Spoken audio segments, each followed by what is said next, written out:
क्या आप भी चाहते हैं अपने कंधों पे 3 सितारे और बनना चाहते हैं एक्साइज इंस्पेक्टर या इनकम टैक्स इंस्पेक्टर या एएसओ इन एमईए और घूमना चाहते हैं विदेश? तो आप ज्वाइन करिए मेंस के हमारे इस बैच को और आपका सपना हो जाएगा एकदम पूरा।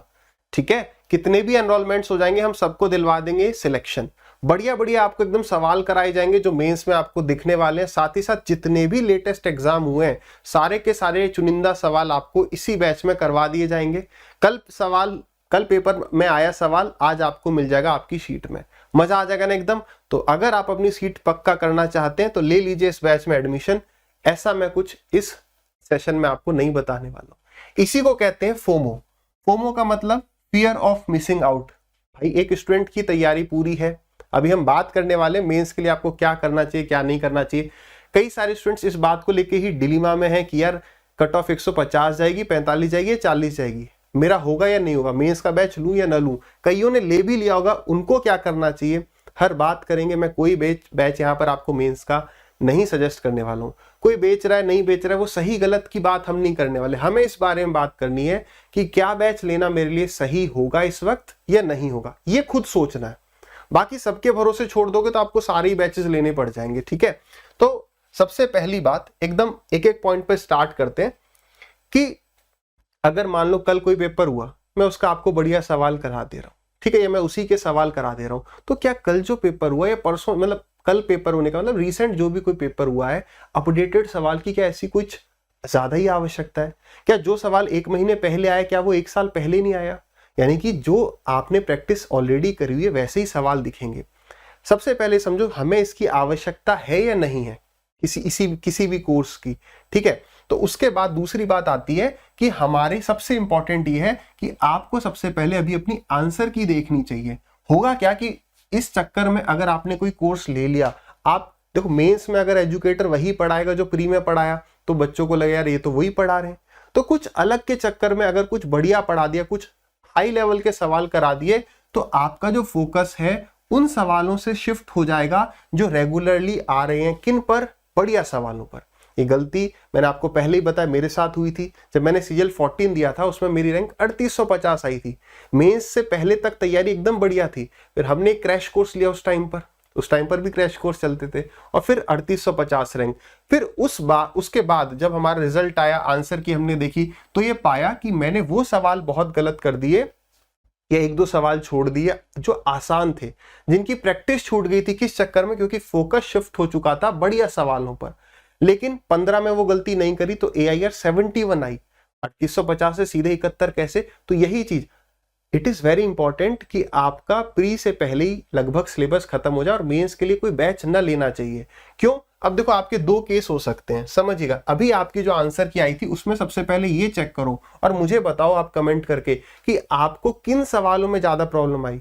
जो मुश्किल थे वो सवाल ज्यादा थे या आसान थे, मॉडरेट थे, लेकिन आपकी सिली मिस्टेक्स हो गई। तो आप ये पाओगे कि सिली मिस्टेक से आप ज्यादा परेशान हो। जो सवाल मुश्किल है वो या तो सही होगा या छूटेगा, लेकिन हमारे जो आसान सवाल है, मॉडरेट सवाल है, वो क्यों गलत हो रहे, उनमें टाइम नहीं लगना चाहिए। उसमें स्पीड अगर बढ़ाओगे, कंसेप्ट्स की क्लैरिटी करोगे, तो जो थोड़े से अच्छे सवाल हैं, जो आपको 25 में से 1 या 2 देखने को मिले, उनके लिए टाइम बच जाएगा। उस चीज पर काम, ना कि सिर्फ केवल बढ़िया सवाल की तरफ शिफ्ट हो गए और आसान सवालों में वो सिली मिस्टेक्स हो रही हैं। सबसे पहले आपको अपना लेवल जानना है कि यार क्या मैं बॉर्डर लाइन रहने वाला हूं, यानी जितनी कट ऑफ गई उतने ही मेरे नंबर रह गए, या मैं बॉर्डर लाइन से 20-25 नंबर ज्यादा यानी 160-70 नंबर लेके आने वाला हूं। ठीक है, जो भी कुछ होगा आंसर की का वेट ना करो, तैयारी में लग जाओ। ठीक है, अभी हम उस चीज पर आएंगे। ठीक है, एक चीज मैं और अपने रेफरेंस के लिए लिख लूं, इस पर भी बात करनी है। तो बॉर्डर लाइन पर आप रह गए, जस्ट पास होने के 2 कारण हैं। या तो आपको समय ज्यादा नहीं मिला, आपके बेसिक्स थोड़े से हल्के वीक है, आपने प्रैक्टिस कम करी, या उस दिन आपका दिन अच्छा नहीं था। आपकी तैयारी तो 160-70 वाली, आपने प्रीवियस मॉक टेस्ट लगाए थे पहले, अच्छे नंबर आप खींच रहे थे, लेकिन उस दिन जो है कुछ सिली मिस्टेक्स ज्यादा हो गई, है ना। दूसरा केस क्या है कि आपके नंबर ऑलरेडी अच्छे आ रहे हैं। जब भाई अच्छे नंबर आ रहे हैं तो क्यों रिस्क ले रहे हो? खुद प्रैक्टिस करनी चाहिए ज्यादा से ज्यादा। देखो यहां पर मैं ये कहना चाहूंगा, खुद अपनी अंतरात्मा से पूछो कि यार मेरे पहले प्री में 25 सवाल आ रहे थे, अब 30 आ जाएंगे, तो एक सवाल प्रोबेबिलिटी से ऐड हो गया, एक स्टैंडर्ड डेविएशन से ऐड हो गया, और जो जितने भी सवाल जिस चैप्टर से आए थे वहां पर प्लस एक दो सवाल और हो गए, जैसे प्रॉफिट लॉस से 3 की जगह 4 सवाल आ गए, मेंसुरेशन से एक दो सवाल आ गए, तो 25, 26, 27 ये 30 तक पहुंच जाएगा। तो क्या बहुत डेप्थ में जाने की कुछ ज्यादा आवश्यकता है? क्या चेंज है प्री और मेंस के सिलेबस में? कुछ नहीं। कौन कह सकता है कि बढ़िया ही सवाल आएंगे? मैं आपको बता रहा हूं, जिस दिन बहुत सभी सवाल अच्छे आ गए ना, तो अच्छे खासे हिल जाएंगे। एग्जाम में आपने अभी देखा होगा इस बार प्री में, जिनका फर्स्ट अटेम्प्ट था, कि एग्जाम जो है केवल नॉलेज का टेस्ट नहीं है, वो प्रेशर हैंडलिंग का टेस्ट है। कि अगर मेरे 2 सवाल स्टार्टिंग में ही ऐसे आ गए जो मेरे से नहीं हुए, तो आगे प्रेशर बिल्डअप हो जाता है। भले आगे के 23 में कर सकता था, लेकिन तीसरे सवाल पर उन 2 सवालों का जो लोड था वो ट्रांसफर हो गया। ठीक है, तो वो वाली चीज पर आपको मेन काम करने की जरूरत है। ठीक, तो उस चीज पर फोकस करिए बजाय इधर उधर भागने के। ठीक, आपके नंबर ऑलरेडी अच्छे आ रहे हैं, कोई रिस्क लेने की आवश्यकता नहीं है। आपको अपने उसी प्लान को फॉलो करना चाहिए जो पहले किया था, सिलेबस ऑलरेडी सेम है। ठीक है, अब आगे बढ़ते हैं। ठीक, क्या कि अब करना क्या चाहिए? आपने डेफिनेटली देख लिया होगा, अपनी प्री की आंसर की भी देख ली कि यार मेरे ये टॉपिक्स तो वीक है। अब देखो होता क्या है ना, बेसिकली अब कहना बड़ा आसान है, लेकिन जो बालक फर्स्ट मेंस दे रहा होता है, वो ना चाहते हुए भी सोचता है कि वो, उसका रीजन यही है, फोमो, बोल दिया मैं ये करवा दूंगा वो करवा दूंगा। आपको मतलब सपने से हम देख लेते हैं, तो हम उस सपने को पूरा करने के लिए कसर नहीं छोड़ना चाहते अपनी तरफ से। इसलिए हम जो है फर्स्ट अटेम्प्ट में जो बच्चा पहली बार मेंस देता है ना, तो वो न चाहते हुए कोर्स ले लेता है। अब ले लिया तो क्या कर सकते हो वो भी बताएंगे। गलती हो गई अगर लग रहा है मेंस का बैच लेके, तो उसे सुधारने का मौका है। वो 500-1000 रुपए के चक्कर में अपने सिलेक्शन को नहीं जाने देना है। ठीक, अब आपको ये करना चाहिए, आपको पता है कि यार इंग्लिश में ना मेरी ये पार्ट वीक है ना, मैं नरेशन में गलती कर रहा हूं, मेरे को वोकैब याद नहीं है, तो इस टाइम को उसमें यूटिलाइज करिए। सिलेबस काफी वाइड हो गया। अब पहले केवल इंग्लिश और मैथ्स होता था, English, math, reasoning, GK, computer और टाइपिंग, ये 6 चीजें हो गई। इन 6 चीजों में डिस्ट्रीब्यूशन करना टाइम का बड़ा इंपॉर्टेंट हो गया। ठीक है, किस तरीके से वो टाइम मैनेजमेंट आप ही को करना है। ठीक, तो अब आपको ये करना चाहिए जो आपको पता है कि यार ये वाला मेरा पोर्शन वीक है। लेट अस सपोज कि मेरा अलजेब्रा वीक है, तो आप जो है अलजेब्रा का जहां से भी आपने पढ़ा था उन क्लासेस को या तो पढ़िए या नोट्स बनाया था उनको रिवाइज करिए। वीक आपका इसलिए रह गया होगा क्योंकि आपने प्रीवियस ईयर चैप्टर वाइज वाली किताब से अलजेब्रा नहीं लगाया है, तो उस टॉपिक को करिए।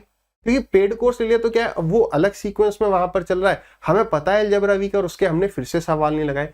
2 महीने पता भी नहीं चलेंगे कहाँ गायब हो जाएंगे। तो इस 2 महीने में प्रैक्टिस करना इज मोर इंपॉर्टेंट, और वो प्रैक्टिस भी सेल्फ प्रैक्टिस रहनी चाहिए। तो क्या करना है, वीक पार्ट पर काम करना है और प्रीवियस ईयर चैप्टर वाइज के सवाल लगाने।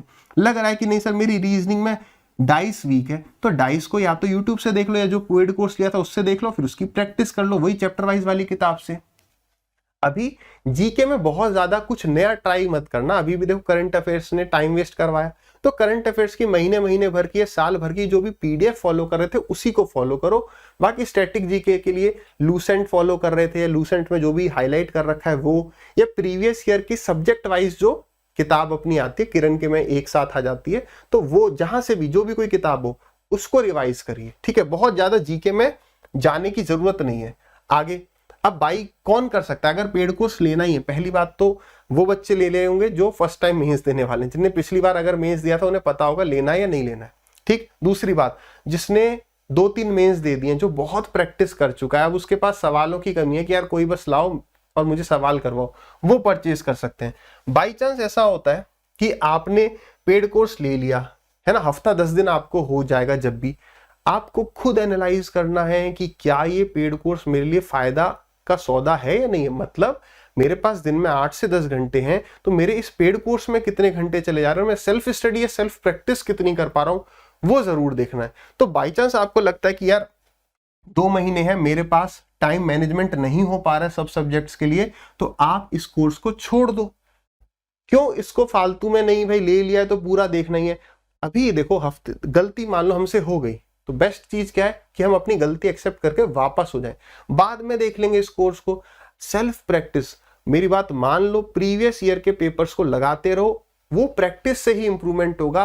आप खुद चेक कर लो, कभी भी चेक करना हो कि हमारा इंप्रूवमेंट कैसे हो रहा है, हमने गलती कहाँ करी है, अपनी आंसर की प्लीज देख लेना, है ना। आंसर की आई होप आपने डाउनलोड करके रख ली होगी।